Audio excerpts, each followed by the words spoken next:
수 없는 인사 드립니다. 메리 크리스마스. 함께 인사하겠습니다. 예, 감사합니다. 우리 성탄의 은혜와 성탄의 평화가 여러분들의 가정 가운데 함께 넘쳐나시기를 예수님의 이름으로 축원합니다.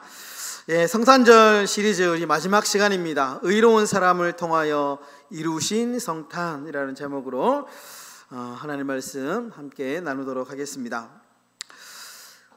여러분, 프랑스에 유명한 화가가 있는데요, 조르지 루오라는 사람이 있습니다. 이 사람이 아주 멋진 말을 남겼는데요, 이런 말을 남겼습니다. 의인은 향나무처럼 자기를 찍는 도끼에도 향기를 묻힌다. 예, 멋진 말이죠. 의인은 향나무처럼 자기를 찍는 도끼에도 향기를 묻힌다. 예, 너무 멋진 말이지 않습니까? 여러분, 세상을 살다 보면 삶의 구석구석, 자신의 삶의 현장에서 참 의롭게 살아가려고 애쓰고 노력하는 사람들이 참 많이 있다라는 것을 우리는 알 수 있는데요, 몇 해 전에 우리 경남 지역에서도 아주 의로운 청년이 한 명 화제가 된 적이 있습니다. 그 영상을 제가 좀 준비를 했는데요, 함께 보시고 계속해서 설교를 이어가도록 하겠습니다. 틀어주십시오. 많은 이들이 성기난동을 벌이던 당시 얼굴을 찔리고도 주민들을 끝까지 대피시켰던 아파트 관리사무소 직원이 있습니다. 29살 정영섭 씨가 그 주인공인데 헌신적인 모습에 많은 이들이 감동했고 표창장까지 받았습니다. 하지만 정작 지금은 자기 후유증 때문에 떠밀리듯 직장을 잃었고 생활고에 시달리고 있다고 하는데요. 서윤식 기자가 영섭 씨를 만나보았습니다. 지난 4월 새벽, 안인들이 불을 지르고 흉기 난동을 벌여 아파트 전체가 공포에 휩싸였을 당시, 관리사무소 직원 정영섭 씨는 도망치기는커녕 불이 난 계단으로 올라가 안인들을 막아섰습니다. 흉기가 손에 들고 있는 게 보이니까 그때는 이제 많이 무서웠습니다. 안인들의 흉기에 얼굴을 찔렸지만 정씨는 피를 흘리면서도 끝까지 주민들을 대피시킨 뒤 마지막으로 응급차에 올랐습니다. 비상계단에서 이제 누가 다쳤다고 비명을 지르더라고요. 거기에 이제 정신이 들어가지고 이제 다쳐도 이제 쫓아갔죠. 정씨는 광대뼈 골절에 잇몸과 턱이 내려앉고 얼굴 신경 절반이 마비돼 전치 20주 진단을 받았습니다. 2달간 수술과 입원 등 치료를 받으며 산업재해 휴업급여를 신청했지만 근로복지공단이 준 돈은 6만 6천 원뿐. 얼굴만 다쳤으니 일하는 데 문제가 없다는 이유에서였습니다. 언론 보도로 결국 휴업급여는 다 받았지만 더 큰 문제가 기다리고 있었습니다. 아픈 몸을 이끌고 아파트로 다시 출근했더니 사고 당시가 떠오르며 정신이 혼미해지는 예상 후 스트레스 장애로 근무가 힘들었던 겁니다. 어쩔 수 없이 정씨는 석 달간 휴급휴가를 냈는데, 그러자 관리업체는 임시직인 정씨를 대체한 다른 직원을 채용해버렸습니다. 정씨는 결국 사직서를 냈습니다. 당시 때 이제 사건이 일어났고, 그 사건으로 인해서 한순간에 이제 실직자가 됐다는 것을 좀 많이 섭섭했습니다. 의로운 시민이라며 표창장까지 준 LH는 특혜 소지가 있어 특별 채용은 힘들다는 입장입니다. 노부모와 할아버지를 돌봐야 하는 정씨는 전기와 전자계통 자격증이 3개나 있지만 다른 자격증 취득을 준비하며 일자리를 알아보고 있습니다. 빨리 일자리를 찾는 게 제일 1순위입니다. 집안 생계를 도와드릴 수도 있고, 자기 몸을 던져 주민들을 구했던 정씨가 직장을 잃고 생활고에 시달리는 현실. 옛 동료들은 정의롭고 성실한 정씨를 누군가 특별 채용해달라고 호소했습니다. 네, 여러분, 이 뉴스 아주 유명한 사건이었습니다.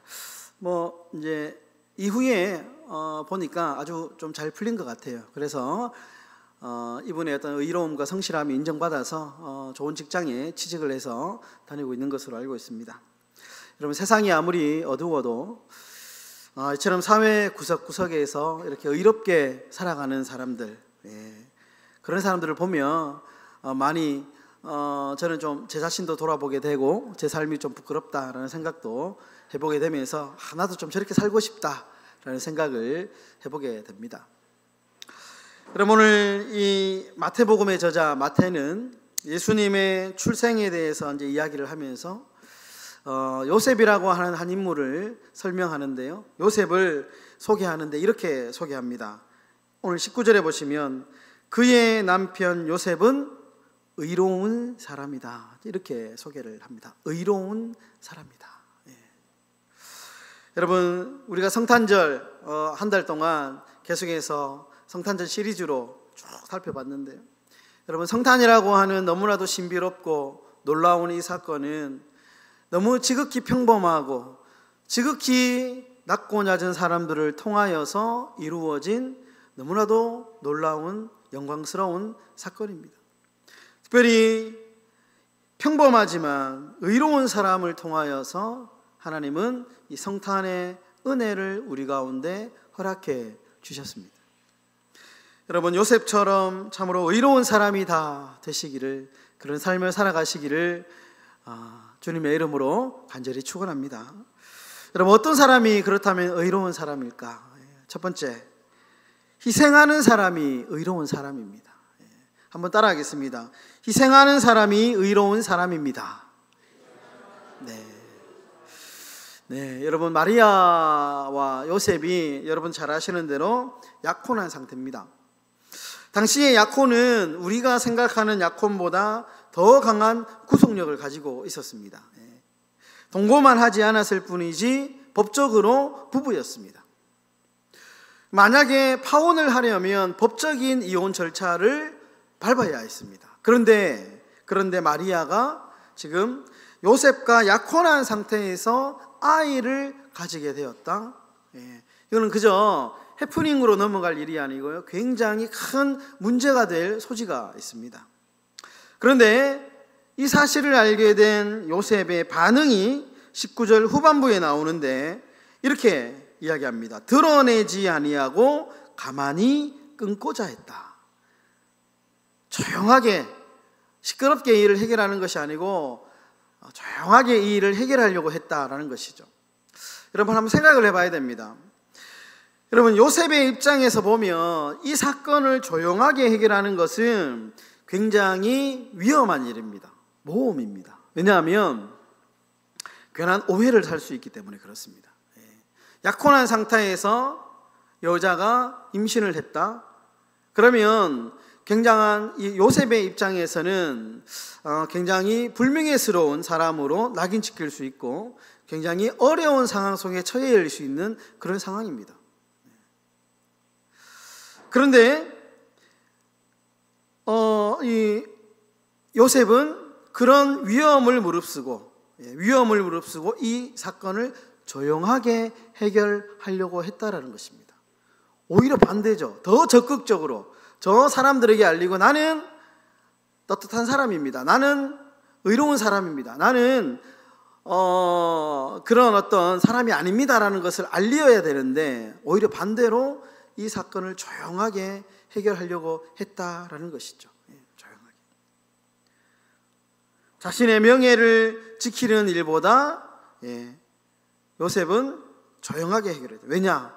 마리아를 위해서 그렇습니다. 마리아. 이 마리아를 위해서 자신의 불이익을 감수하면서 자신을 희생하고 있는 요셉의 모습을 우리는 볼 수 있습니다. 여러분, 요셉이 왜 의로운 사람이라고 평가받는지 이유를 알 수 있죠. 이유를 알 수 있습니다. 자신이 마리아의 이 앞으로 어떻게 될 것인가, 마리아를 걱정하면서 자신의 불이익을 감수하면서 희생을 하고 있다라는 것이죠. 여러분, 교회는 희생이 너무너무 중요합니다. 교회는 희생의 열매를 먹고 자랍니다. 희생하면 교회는 부흥합니다. 희생하면 복음이 증거됩니다. 여러분, 희생하면 교회가 잃어버린 신뢰가 회복됩니다. 희생이 너무너무 중요합니다. 여러분, 물고기 중에 좀 재미있는 물고기가 있습니다. 그림을 하나 준비했는데 보시면 천축잉어라고 하는 물고기인데요, 저 물고기는 입을 벌리고 있는데 입 속에 뭐가 들어있냐 하면 알입니다.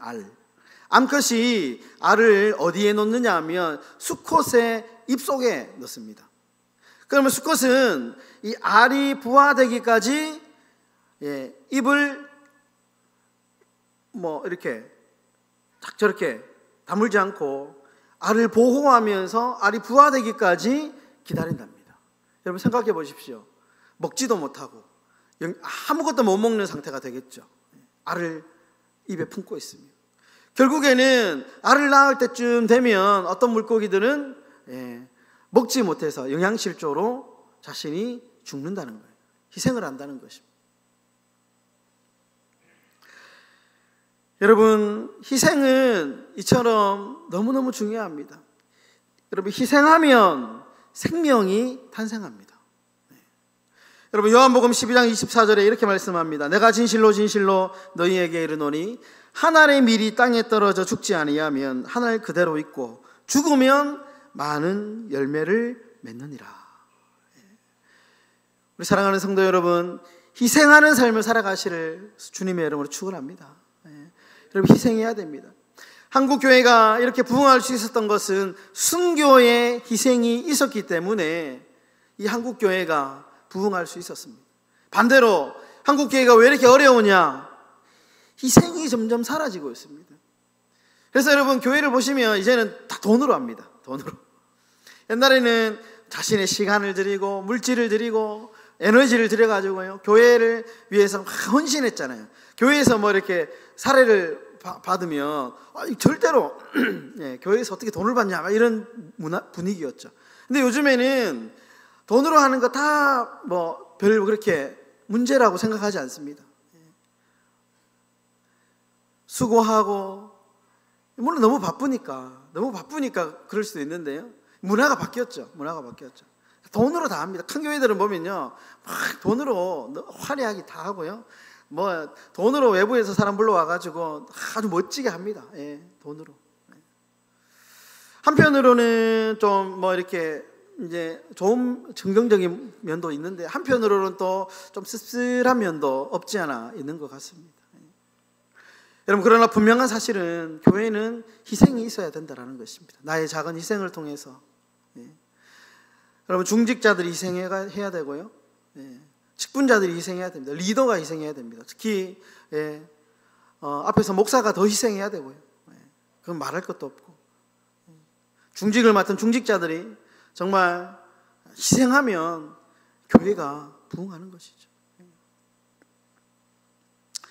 여러분, 희생이 그래서 의로움입니다. 희생하는 사람이 의로운 사람입니다.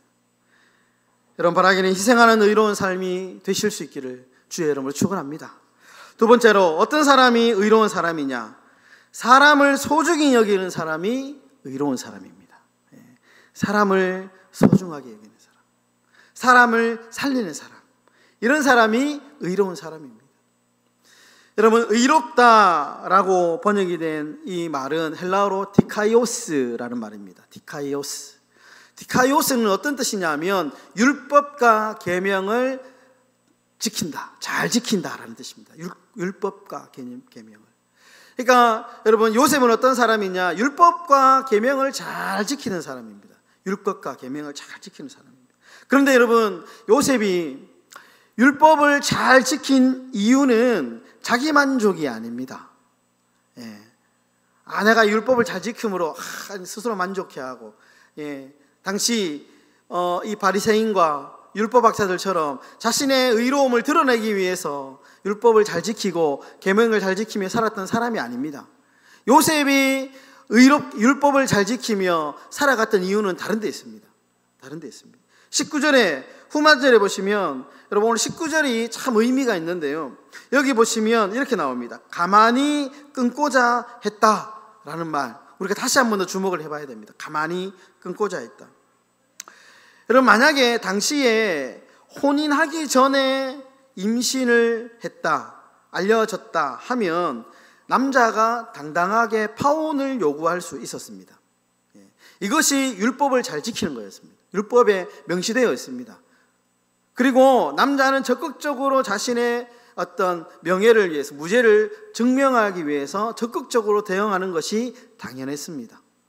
저 뱃속의 아이는 내 아이가 아닙니다. 나는 의로운 사람입니다. 나는 정직한 사람입니다를 밝히기 위해서 적극적으로 사람들 앞에서, 공의 앞에서 자신의 무죄를 주장하는 것이 당연했습니다. 그럼 여자는 어떻게 되느냐? 심할 경우에는 이 공개적인 자리에서 돌로 맞아 쳐 죽임을 당하는 끔찍한 일들도 여자에게는 발생을 했습니다. 그런데 요셉이 지금 가만히 드러내지 않게 끊고자 했다. 자신의 명예를 회복하는 것이 아니고 가만히 조용하게 일 처리를 하려고 했습니다. 앞에서 살펴봤듯이 그것은 마리아 때문이었죠. 마리아. 그런데 여러분, 마리아를 살리기 위해서였죠. 이 말을 여러분 우리가 조금 다르게 표현하면, 요셉은 율법으로 사람을 정죄하고 율법으로 사람을 지적하고 율법으로 사람을 죽이는 사람이 아니고, 그가 율법을 잘 지킨 이유가 뭐냐? 사람 때문이라. 사람이 우선. 여러분, 법을 잘 지키는 거 너무 중요하죠. 여러분, 옳고 그름을 가리는 거 너무 중요합니다. 여러분, 교회에서 우리가 죄를 짓지 않고 옳고 바르게 신앙생활 하는 것 너무 중요합니다. 그러나 이것이 전제가 있는데 사람이 목적입니다. 사람이 목적입니다. 중요한 것은 살리는 사람이 되어야 된다. 여러분, 우리가 신앙생활 하면서 종교적으로는 열심을 가지는 거 너무 중요한데요. 그런데 그거보다, 종교적인 열심보다 더 중요한 것은 최우선으로 여겨야 될 게 뭐냐? 사람입니다. 사람입니다. 여러분, 우리 집안 사람 중에 어떤 사람이 있냐면 지적을 잘하는 사람이 있습니다. 지적을 잘하는 사람. 말을 들어보면 틀린 말이 없습니다. 지적을 잘하는 사람의 말을 들어보면 틀린 말이 없어요. 그분이 항상 나는 틀린 말을 한 적이 없다 이렇게 얘기하거든요. 맞아요. 틀린 말이 없어요. 근데 문제는 뭐냐? 주위에 사람이 없어요. 옆에만 가면 지적을 당하니까 누가 가겠습니까? 사람이 없는 거예요. 옆에서. 외롭죠. 여러분, 제 자랑이 아니고요. 제가 여러분들 개인적으로 지적하는 거 본 적 있습니까? 저는 사람 개인적으로 지적하지 않습니다. 권면하죠. 권면. 여러분, 지적한다고 해가지고 사람이 변할까요? 안 변합니다. 지적은 그저 자기 만족입니다. 내가 봤을 때 저거 자꾸 저렇게 하는 게 아닌데 자꾸 저렇게 막 한단 말이에요. 막 실수를 한단 말이에요. 지적하고 싶죠. 그렇게 하면 안 된다고. 그렇게 하면 안 돼요. 속이 시원할지도 몰라도 상처받습니다, 여러분. 상처받아요. 교회가 부흥하지 않는 수많은 이유 가운데 지적하는 사람이 많으면요, 그 교회 오기 싫어요. 저 같아서도, 저도 지적당하는 거 싫어하거든요. 교회는 지적이 아니고요, 사랑으로 권면해야 됩니다. 권면이 넘쳐나면요, 교회는 사랑이 충만해집니다. 여러분, 교회는 옳고 그름을 지적하는 것 이상으로 사랑이 충만해야 됩니다. 사랑. 기다려주고, 잘할 때까지 기도해주고, 가르쳐주고, 몰라서 그럴 수도 있잖아요. 가르쳐주고, 친절하게. 그렇게 하면서 기다려주면 그 사람이 자라납니다. 그리고 지나고 나면 본인이 이게 좀 잘못됐었구나를 깨닫습니다. 저도 참 어설픈 사람이었거든요. 되게 저도 옛날에 지적 잘하고, 제 교육종사 첫 시절에 사역했던 참 옛날을 회상해 보면요, 제가 어떤 일이 있었냐면, 첫 사역지에서 목사님 아들, 장로님 아들, 수석 장로님 아들 2명이 있는데 교사였는데 농땡인 거예요. 농땡이. 교회도 안 나오고 맨날 그만을 합반해야 되고, 그래가지고 그 둘을 잘랐거든요. 제가 확 잘라버렸어요. 그래서 제가 담임 목사님한테 불려가 1시간 동안 제가 훈계 들었습니다. 그때는 이해를 못했어요. 내가 했는 일이 의로운 일인데, 당연한 건데 왜 내가 담임 목사님한테 불려가가지고 1시간 동안 훈계를 들었는지 몰랐는데, 지금에서야 제가 이해를 합니다.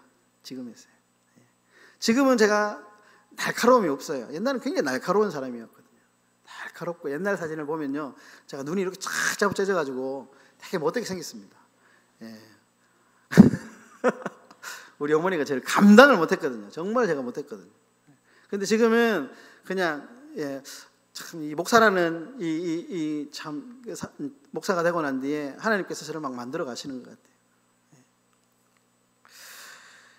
여러분, 바울은 사랑하는 자는 율법을 다 이룬 자이고 사랑이 율법의 완성이다, 그렇게 얘기합니다. 사랑이 율법의 완성이다. 로마서 13장 8절에 보시면 이렇게 이야기합니다. 우리 다 같이 한번 읽어볼까요? 남을 사랑하는 자는 율법을 다 이루었느니라. 그러므로 사랑은 율법의 완성이니라. 정말 강조하고 싶은데요, 일 잘하는 것도 좋지만 일보다 사람이 먼저입니다. 사람이 먼저입니다. 여러분, 종교 생활보다 사람이 먼저입니다. 일 좀 잘 안 돼도 괜찮아요. 일이 좀 늦게 돼도 괜찮고요, 늦어져도 괜찮습니다. 함께 조금씩 천천히 가더라도 함께 하는 게 중요하고요, 함께 은혜 받고 함께 웃으면서 일하는 게 너무너무 중요합니다. 아무리 일 잘 돼도 사람을 잃어버리면 그것은 아무것도 아닙니다. 사랑이 없으면 아무것도 아닙니다. 그럼 제가 드라마를 보다가 문득 드라마 대사에 가슴이 와닿는 구절이 있어서 소개합니다. 이런 구절이 있더라고요. 세상에서 제일 힘든 게 딱 한 명을 구하는 일이야. 그럴 만한 가치가 있는지 따지게 되거든. 사람 목숨 하나보다 비싼 게 많아지는 세상이니까. 요즘에 보면 사람보다 더 소중한 게 얼마나 많습니까? 그런 세상이잖아요. 사람 목숨 파리 목숨처럼 여기는 세상이잖아요. 이런 세상에서 이 땅의 교회들이, 이 교회마저 사람을 무시하고 사람을 이렇게 가리고 나누고 하는 것 옳지 않습니다. 여러분, 사람보다 귀한 것 없습니다. 사람 귀한 줄 알고요, 사람을 사랑하시는 그런 의로운 삶이 되시기를 주의 이름으로 축원합니다. 말씀을 정리합니다. 여러분, 하나님은 지금도 의로운 사람을 통하여 일하십니다. 의로운 사람이 어떤 사람입니까? 헌신하는 사람이 의로운 사람입니다. 자신의 시간과 자신의 물질과 자신의 에너지를 다른 누군가를 위하여 쓰는 사람, 이 헌신하는 사람이 의로운 사람이고요, 이런 사람을 통하여 하나님은 하나님의 놀라운 일들을 지금도 만들어가고 계십니다. 여러분, 사람을 소중히 여기는 사람이, 사람을 존중히 여겨주는 사람이 의로운 사람입니다. 여러분은 희생과 사랑으로 의로운 삶을 살아가시는 저와 여러분들의 삶이 다 되시기를 주의 이름으로 축원합니다.